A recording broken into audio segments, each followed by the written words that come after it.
আমি কিয় court cash দিয়া নাই কি ৰকিবুল হুছেইন ডাঙৰীয়া কোৱাৰ দৰে আমি কোৰ্টে যদি স্টে দি দিয়ে কোৰ্টে যদি বাধা দি দিয়ে কোৰ্টে যদি SIT ওপৰত কিবা ৰেষ্ট্ৰিকশ্যন দি দিয়ে তেতিয়া তেওঁলোকে ক'ব যে আমি এই গুৰুত্বপূৰ্ণ ৰাষ্ট্ৰীয় সুৰক্ষা তদন্তৰ ওপৰত কংগ্ৰেছ দলে সহায় কৰিবলৈ বিচৰা নাই সমৰ্থন কৰিবলৈ বিচৰা নাই কিবা এটা লুকাই আছে কেনেকৈ ক'লেহেঁতেন আৰু সেইকাৰণে আমি প্ৰথম দিনৰ পৰাই কৈছোঁ যে SITক আমি কোনো ধৰণে আইনীভাৱে আমি বাধা নিদিওঁ যি তদন্ত কৰিব লাগে তদন্ত কৰক আমি SIT ৰিপৰ্টটো মুকলি হোৱাটো বিচাৰোঁ কিয় যিহেতু আমাক এই হেডলাইনটো লাগিছিল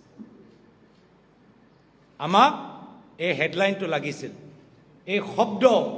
ভেলকিবাজি এই শব্দ যে আজি ৰাইজৰ মাজত প্ৰচলিত হৈছে এই ফলাফলৰ বাবে আমি কোনো ধৰণৰ আইনী সহায় আমি লোৱাটো নিবিচাৰোঁ এয়া হ'ল আমাৰ পলিটিকেল সাকসেস আমি কোৱা নাই জনসাধাৰণৰ মাজত অখিল গগৈয়ে কয় বেহাৰবাৰী আউটপোষ্ট প্ৰদ্যুৎই কি ক'লে আপুনি ফুচুৰি কাহিনী মই ক'লোঁ ছুপাৰ ফ্লপ আৰু বিভিন্ন মাধ্যমৰ মাজত আলোচনা ভেলকিবাজি এয়া হ'ল আমাৰ সাকসেস আৰু সেইকাৰণে মই ভাল পালোঁ যে মুখ্যমন্ত্ৰী আমাৰ জালত ভৰি দিলে SIT ৰিপৰ্ট মুকলি কৰিলে প্ৰায় 2.5 ঘণ্টা তেওঁ দীঘলীয়া কথাবোৰ ক'লে এটাও প্ৰমাণ তেওঁ দিব নোৱাৰিলে আপোনালোকে সাংবাদিকৰ প্ৰশ্নবোৰ শুনিব মই ভাল পালোঁ যোৱাকালি যিবোৰ সাংবাদিকসকলে তাত উপস্থিত আছিল কিছুমানৰ মই প্ৰশ্ন শুনিলোঁ তেওঁলোকৰ প্ৰশ্নৰ পৰা আমি বুজি পাওঁ যে তেওঁলোকে কনভিন্স হোৱা নাই ইমান দীঘলীয়া সংবাদমেল পাতি মুখ্যমন্ত্ৰী দিল্লীৰ পৰা মাতি আনি সাংবাদিকসকলকো তেওঁ কনভিন্স কৰিব নোৱাৰিলে সেইকাৰণে এই সংবাদমেলে কি মুকলি কৰিলে এই সংবাদমেলে মুকলি কৰিলে যে মুখ্যমন্ত্ৰী যে নিজকে খুব ডাঙৰ চাণক্য যে ভাবে তেওঁ কোনো ধৰণৰ চাণক্য নহয় যথেষ্ট দুৰ্বল তেওঁ দুৰ্বলতা প্ৰকাশ হ'ল কেনে ধৰণৰ দুৰ্বলতা তথ্যৰ দুৰ্বলতা কেতিয়াবা কয় 15 দিনৰ বাবে গ'লোঁ আকৌ যোৱাকালি ক'লে 10 দিনৰ বাবে কেতিয়াবা ক'লে যে সাংসদ হিচাপে গ'লোঁ চৰকাৰৰ অনুমতি নললোঁ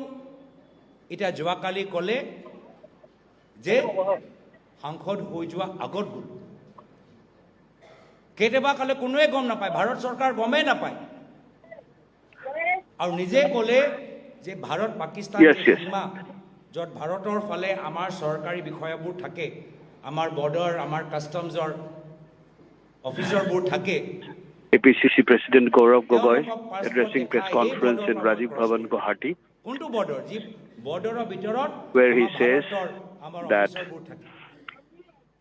the Congress has not gone to the court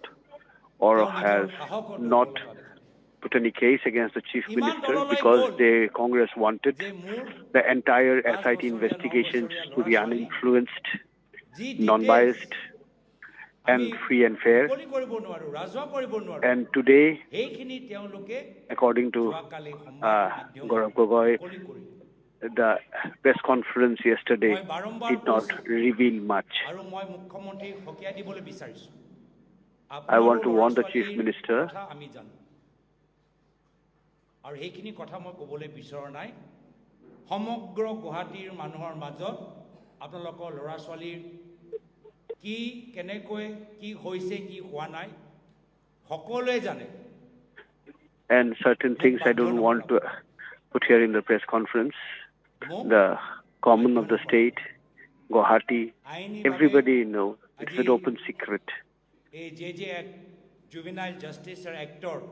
যে সেকশন 74 কথা ৰকিবুল হুছেইন ডাঙৰীয়াই উল্লেখ কৰিলে তাৰ ওপৰত নিশ্চয় আমি আইনীভাৱে কি কৰিব পাৰোঁ আমি আমাৰ দিল্লী লিগেল চেলৰ লগত আলোচনা কৰিম So we shall discuss with our legal cell in Delhi about on the usage of Juvenile Justice Act and what can be done on the matters which relate to yesterday's press conference where my children's pictures were shown and used. So those legalities we shall discuss with our legal cell in Delhi. লোকপ্ৰিয় গোপীনাথ বৰদলৈদেৱ বহিছিল যি চকী ওপৰত প্ৰায়ত শৰৎ সিংহদেৱ বহিছিল যি চকী ওপৰত প্ৰায়ত বিমলা প্ৰসাদ চলিহাদেৱ বহিছিল যি চকী ওপৰত প্ৰায়ত হিতেশ্বৰ শইকীয়াদেৱ বহিছিল যি চকী ওপৰত প্ৰায়ত তৰুণ গগৈদেৱে বহিছিল সেই চকী অলংকৃত কৰা যোগ্য ব্যক্তি হিমন্ত বিশ্ব শৰ্মা ডাঙৰীয়া নহয় তেওঁ দেখাই দিলে And the Chief Minister have shown that he has not done justice to the chair he dons, the chair which was graced by Hitesh Shoika, Tarun Gogoi, and many stalwarts of the state.